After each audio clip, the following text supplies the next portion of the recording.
কালীঘাটের কাকুকে নিয়ে জল ঘোলার পর এবারে প্রকাশ্যে এলো রহস্যময়ী নারীর নাম। জামিন খারিজের পর আদালত থেকে বেরিয়ে নিয়োগ দুর্নীতি মামলায় হৈমন্তী দলপতির নাম নিলেন কুন্তল ঘোষ। তবে তিনি দুর্নীতিতে যুক্ত কিনা তার জবাব কৌশলে এড়িয়ে গিয়েছেন কুন্তল। অন্যদিকে আজ আদালতে তোলা হলে কুন্তল ঘোষের জামিনের আবেদন খারিজ করে দেয় আলিপুর আদালত। নিয়োগ দুর্নীতিতে নয়া মোড়, প্রকাশ্যে রহস্যময়ী এক নারী। হৈমন্তী দলপতির নাম কুন্তলের মুখে, জামিন খারিজ কুন্তলের।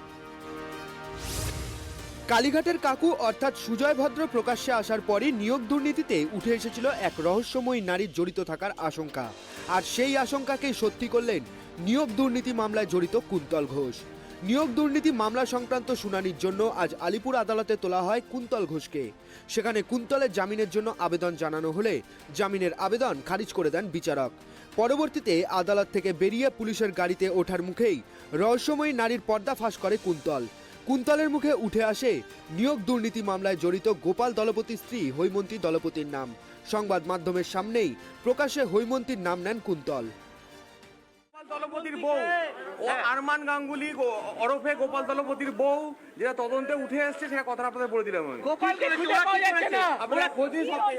দলপতির বউ ও আরমান গাঙ্গুলি ওরফে গোপাল দলপতির বউ যেটা তদন্তে উঠে এসছে সেটা কথা আপনাদের বলে দিলাম। গোপাল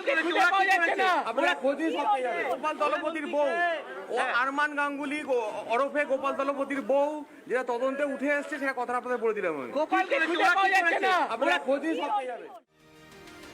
প্রথমে কালীঘাটের কাকু হিসেবে সুজয় ভদ্র এবং এখন রহস্যময়ী নারী হিসেবে হৈমন্তী দলপতি। পরবর্তীতে আরও কে? নিয়োগ দুর্নীতির রহস্যের আড়ালে লুকিয়ে আছে কোন সত্য? উঠছে প্রশ্ন। Bureau report, tribe TV.